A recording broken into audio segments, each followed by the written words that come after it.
अस्सलाम वालेकुम स्टूडेंट्स, कैसे हैं आप? उम्मीद करते हैं आप सब खैरियत से होंगे।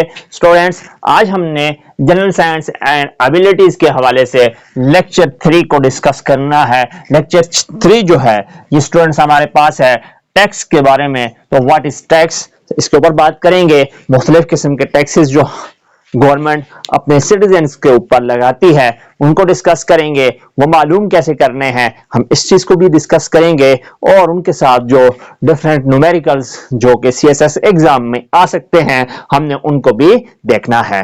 तो स्टूडेंट्स, अपने लेक्चर को स्टार्ट करते हैं। स्टूडेंट्स, सबसे पहले हमें ये पता होना चाहिए कि टैक्स क्या होता है। स्टूडेंट्स, टैक्स है जो कि गवर्नमेंट अपने सिटीजन्स को के ऊपर लगाती है कि वो उसको उस पे से उस मनी से वो लोगों को डिफरेंट फैसिलिटीज प्रोवाइड करते हैं। और वो डिफरेंट फैसिलिटीज क्या हो सकती हैं स्टूडेंट्स? उन डिफरेंट फैसिलिटीज में हमारे पास हेल्थ का सिस्टम हो सकता है, हेल्थ सिस्टम जिसमें हमारे हॉस्पिटल्स, बीएचयू, डॉक्टर की तनख्वाहें, जो डॉक्टर्स के साथ जो हॉस्पिटल के अमला होता है उसकी तनख्वाहें, ये सारे के सारे इन्वॉल्व होती हैं। स्टूडेंट्स, हमारा एजुकेशन सिस्टम है, हमारी टीचर्स की सैलरी, और टीचर उस महकमे उस डिपार्टमेंट में डीओज, एडीओज, डायरेक्टर तक जितने भी लोग हैं वो इसमें आते हैं। स्टूडेंट्स, इसके अलावा हमारी सिक्योरिटी है। सिक्योरिटी में हमारे दो किस्म के अदारे इन्वॉल्व होते हैं। एक हमारी पुलिस इन्वॉल्व होती है और एक हमारे जो फौज के भाई हैं या फोर्सेस के भाई कहना सही होगा, फोर्सेस के भाई हैं वो शामिल होते हैं। तो हेल्थ सिस्टम, एजुकेशन, सिक्योरिटी, इसके अलावा जो सैलरीज होती हैं इन सब गवर्नमेंट डिपार्टमेंट्स को, सैलरीज टू गवर्नमेंट एम्प्लॉयज।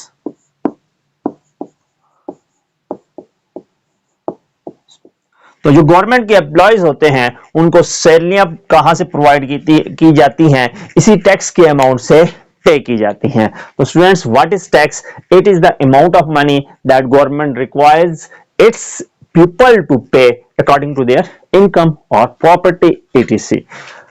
यानी कि आपका कोई भी इनकम का सोर्स है उसके हिसाब से आपने कितनी इनकम की है, गवर्नमेंट आपके ऊपर एक टैक्स लगाएगी, एक amount, fix amount, variable amount आपको पे करनी पड़ेगी गवर्नमेंट को। That amount, that fix amount, that variable amount is known as tax. तो स्टूडेंट्स डिफरेंट टर्मिनोलॉजीज टैक्स के साथ एसोसिएट करती हैं। हमने जो सबसे पहले जो यहां पे पढ़नी है वो हमने पढ़नी है income tax.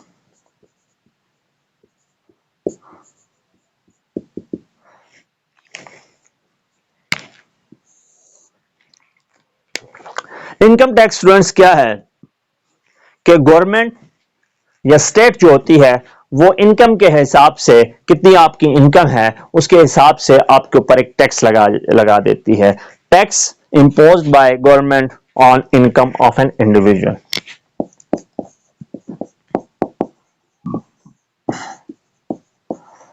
Tax imposed by government or state on salary of an individual. किसी भी इंडिविजुअल की जो सैलरी है उसके ऊपर जो टैक्स लगेगा उसको क्या कहते हैं? उसको हम इनकम टैक्स कहते हैं। स्टूडेंट्स, ये जो इनकम टैक्स होता है ये स्लैब्स होते हैं कि 1 लाख से लेकर 5 या 6 लाख तक एग्जेम्प्टेड होते हैं। हमारे पाकिस्तान के अंदर 6 से 12 लाख के ऊपर अलग किस्म का टैक्स है, उसकी परसेंटेज अलग है। 6 और 12 लाख से ऊपर लादा है। इस तरह से फर्दर और स्लैब्स बनी हुई हैं जो कि जब हम पढ़ेंगे इस चीज को, स्लैब जो पाकिस्तान के अंदर जो टैक्स की जो स्लैब्स हैं जब उनको पढ़ेंगे तो उसके साथ वो टेबल भी डिस्कस करेंगे। तो स्टूडेंट्स, इसके आगे जाते हैं। मैंने अभी आपसे कहा है कि पाकिस्तान के अंदर फ्रॉम 1 to 6 लाख एग्जेम्प्टेड हैं, यानी कि अगर आपकी सालाना जो तनख्वाह है, सालाना जो आमदन है, सालाना जो सैलरी आप कम या जो आप इनकम आप कमा रहे हैं वो 0 से 6 लाख के दरमियान में है सालाना, तो आपके ऊपर कोई भी टैक्स नहीं है। यानी कि ये वो मिनिमम, इससे ऊपर जब होंगे तो यानी कि 6 लाख 1 रुपया भी हो गया तो उसके ऊपर टैक्स लगेगा। तो ये जो मिनिमम अमाउंट होती है जिसके ऊपर टैक्स लगता है स्टूडेंट्स, इसको कहते हैं टैक्सेबल इनकम। तो नेक्स्ट हमने इस टॉपिक के अंदर टैक्सेबल इनकम को डिस्कस करना है। What is taxable income?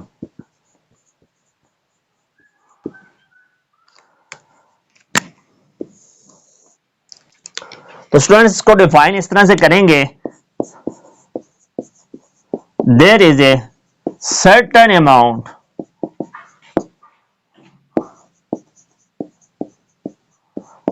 of income on which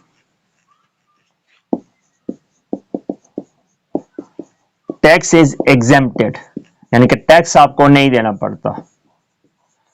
If the income exceeds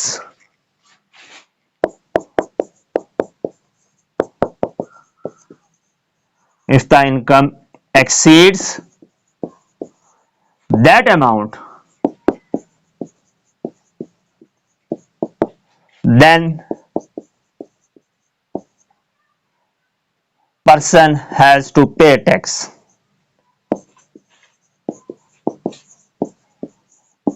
Has to pay tax. That minimum amount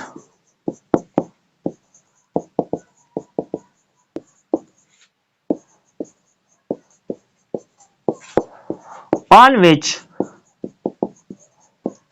tax is imposed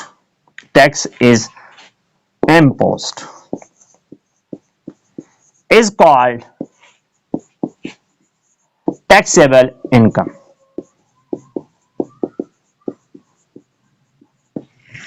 तो स्टूडेंट्स यही हमने जो पहले कहा था वही हमने लिखा है कि एक सर्टेन अमाउंट तक गवर्नमेंट जो उसके सिटीजन्स होते हैं उनसे टैक्स नहीं लेती, तो उससे ऊपर जब अमाउंट एक्सीड करती है, उनकी जो सैलरी है, उनकी जो मनी है जो वो 1 साल के अंदर कमा रहे हैं वो एक्सीड करती है, तो फिर हम क्या करेंगे, फिर हम उस पर्सन के ऊपर वो टैक्स लगेगा। तो वो मिनिमम अमाउंट जिसके ऊपर टैक्स लगता है वो टैक्सेबल इनकम हो जाएगी। तो स्टूडेंट्स ये हमारे पास कुछ चीजें थी जिनको डिस्कस करना था, आप इनको नोट कर लें। इसके बाद हमने आगे और चीजें भी डिस्कस करनी है। स्टूडेंट्स जब भी आपने टैक्स को कैलकुलेट करना है तो चीजें जो आपने ध्यान में रखनी है, पॉइंट्स टू रिमेंबर में, हमने बिफोर पेइंग टैक्स हमने 2 चीजों को एक्सक्लूड करना है। पहली चीज जो है स्टूडेंट्स वो हमने before paying tax we have to exclude, हमने 2 चीजों को स्टूडेंट्स यहां पे एक्सक्लूड करना है। नंबर 1 पे है, अगर आपने कोई कर्जा लिया हुआ है तो उसको बीच में से निकालना है, रिबेट को आपने बीच में से निकाल देना है, that is excluded from tax. Other thing that you have to exclude is amount of zakat. ज़कात के अमाउंट को आपने पहले अदा करना है, उसके बाद उस बंदे के ऊपर जितना भी टैक्स लगता है वो बंदा उतना टैक्स देगा। स्टूडेंट्स इस पॉइंट को लाजमी आपने ध्यान में रखना है। अभी हम एक न्यूमेरिकल की तरफ जाते हैं। वो न्यूमेरिकल इसी तरह से है कि हमने किस तरह से ये टैक्स को कैलकुलेट करना है, तो आइए उसको देखते हैं। फ्रेंड्स दूसरे किस्म के टैक्स के बारे में हमने जो यहाँ पे बात करनी है वो है प्रॉपर्टी टैक्स। तो प्रॉपर्टी टैक्स क्या है? Tax which a citizen has to pay on the property that he owns. एक ऐसा टैक्स जो कि एक सिटीजन उस प्रॉपर्टी के ऊपर देगा जो कि वो ओन करता है, यानी कि जो उसकी अपनी प्रॉपर्टी है उसके नाम के ऊपर है, तो उसके ऊपर जो उसे टैक्स देना पड़ेगा वो प्रॉपर्टी टैक्स कहलाता है।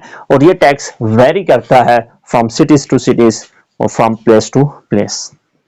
तो स्टूडेंट्स प्रॉपर्टी टैक्स के साथ मुख्तलिफ किस्म के क्वेश्चंस आ सकते हैं। सिंपलेस्ट ऑफ द क्वेश्चन ये है कि किसी बंदे की वो प्रॉपर्टी आपसे कहेगा कि उसकी कीमत इतनी है, जैसे इस क्वेश्चन में है कि find the amount of property tax paid by the owner of house worth 7,60,000।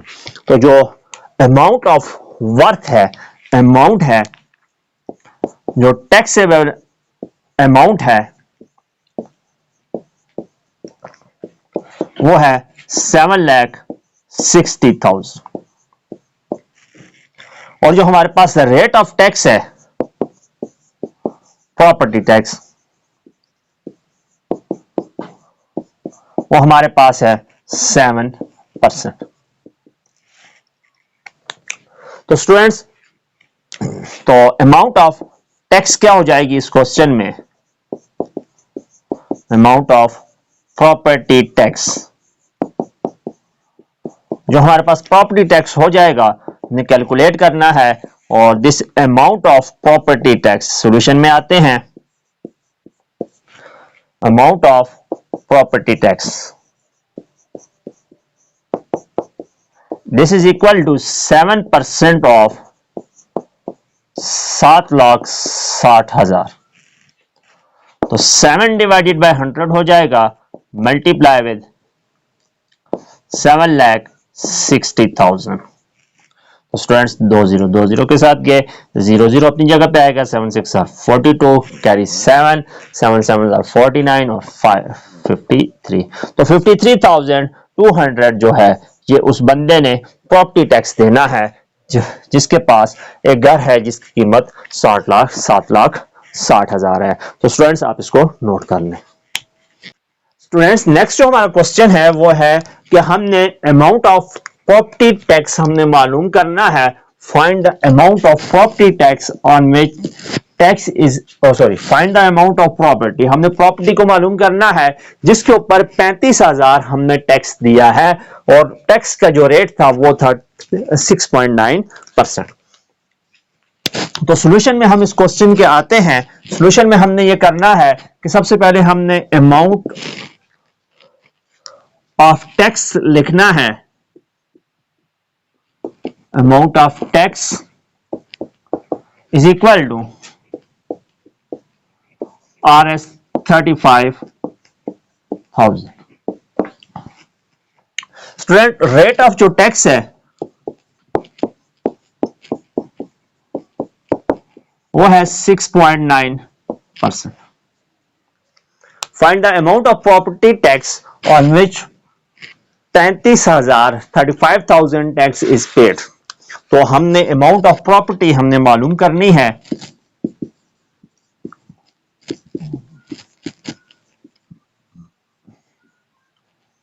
Amount of property is equal to question mark. तो स्टूडेंट, जो हमारे पास अमाउंट ऑफ प्रॉपर्टी या और जो अमाउंट ऑफ टैक्स के दरमियान जो तहल्लुक है वो ये है कि amount of tax is equal to जितनी परसेंटेज होती है वो टोटल प्रॉपर्टी की हो जाती है। यहां पे हमने अमाउंट ऑफ प्रॉपर्टी लिखी हुई है तो यहां पे भी हम अमाउंट ऑफ प्रॉपर्टी के ऊपर ये फोकस करेंगे। स्टूडेंट, अमाउंट ऑफ टैक्स जो है वो 35,000 है।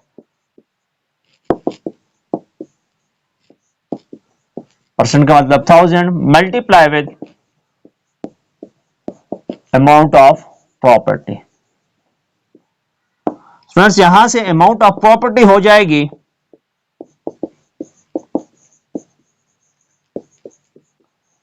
This is equal to 35,000 multiply with 100 divided by 6.9, it will give us 507 rupees 507,246.36। 5,07,246 रुपए की प्रॉपर्टी है जिसके ऊपर 35,000 उसने टैक्स दिया है। स्टूडेंट्स, आप इसको नोट कर लें। स्टूडेंट्स, नेक्स्ट जो हमारा क्वेश्चन है वो है mark price of the suitcase is RS 1750। 1750 जो है ये हमारे पास मार्क प्राइस है। देयरफॉर हम लिखेंगे सॉल्यूशन में that mark price suitcase is equal to, जिसे हम MP के साथ लिखते हैं, M.P के साथ, this is equal to RS 1750. The shopkeeper offers a discount of 4% but still earns a profit of 5%. Find cost price of suitcase. तो shopkeeper जो ऑफर करता है डिस्काउंट वो 4% है, तो परसेंट डिस्काउंट वो कितना आपको दे रहा है, वो दे रहा है this is equal to 4%. Students पहले हम डिस्काउंट मालूम कर देते हैं कि कितना बन रहा है, उसके बाद हम आगे चलेंगे. तो देखते हैं discount in this case this is equal to 4% of 1750, or we have 4 divided by 100 multiply with 1750.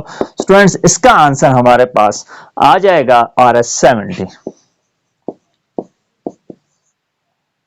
तो 70% जो है वो 70 रुपीज उसे उस बंदे को डिस्काउंट मिला है जिसने ये 70% शॉपकीपर इस सूट के उसके ऊपर प्रॉफिट दे रहा है.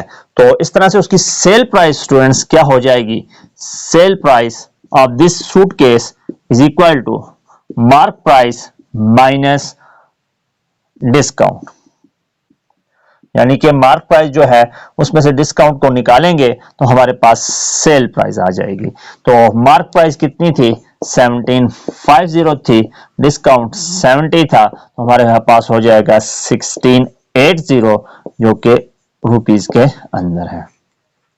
स्टूडेंट्स नेक्स्ट कहता है कि still earns a profit of 5%, यानी कि इतनी सेल प्राइस रख के भी उसे प्रॉफिट हो रहा है 5% का. तो यहां पे हम लेट करते हैं इस क्वेश्चन में, लेट द कॉस्ट प्राइस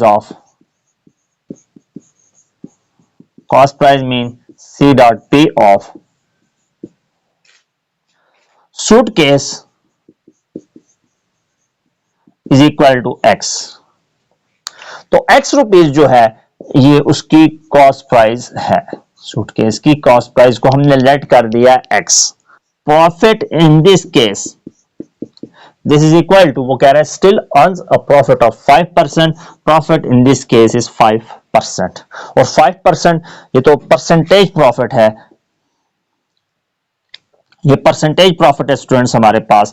तो अमाउंट ऑफ प्रॉफिट क्या हो जाएगी, profit is equal to 5% of X, और we have 5 divided by 100 of multiply with X.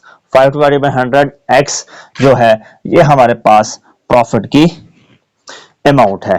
Therefore हमें पता है कि हमारे पास जब भी सेल प्राइस बराबर होगी स्टूडेंट्स, हमारे पास sale price is equal to cost price plus profit. तो this is equal to cost price plus profit. Thus students we have sale price हमारे पास है 1680, कॉस्ट प्राइस है हमारे पास X, और जो प्रॉफिट हमें हुआ है वो 5 divided by 100 multiply with X हुआ है. स्टूडेंट्स यहां से आप लिख सकते हैं 5 डिवाइडेड बाय 100 को अगर हम लिखना चाहें तो हम लिख सकते हैं 0.05 इंटू X. स्टूडेंट्स X को कॉमन ले लें, 1 प्लस 0.05 हो जाएगा, और we have X multiply with 1.05 is equal to, इस साइड में हमारे पास है 1680. स्टूडेंट्स हम दोनों साइड के ऊपर 1.05 के साथ डिवाइड कर देते हैं, तो इस साइड पे हमारे पास आ जाएगा 1600, डिवीजन आप करके देख सकते हैं, और इस साइड पे हमारे पास रह जाएगा X. तो X इक्वल्स टू 1600. और स्टूडेंट्स X हमने क्या सपोज की थी, this is the cost price of suitcase, therefore CP of suitcase is equal to RS 1600. ये हमारे पास जो है आंसर है. स्टूडेंट्स ट्रिकी किस्म का क्वेश्चन था, आप इसको नोट कर लें.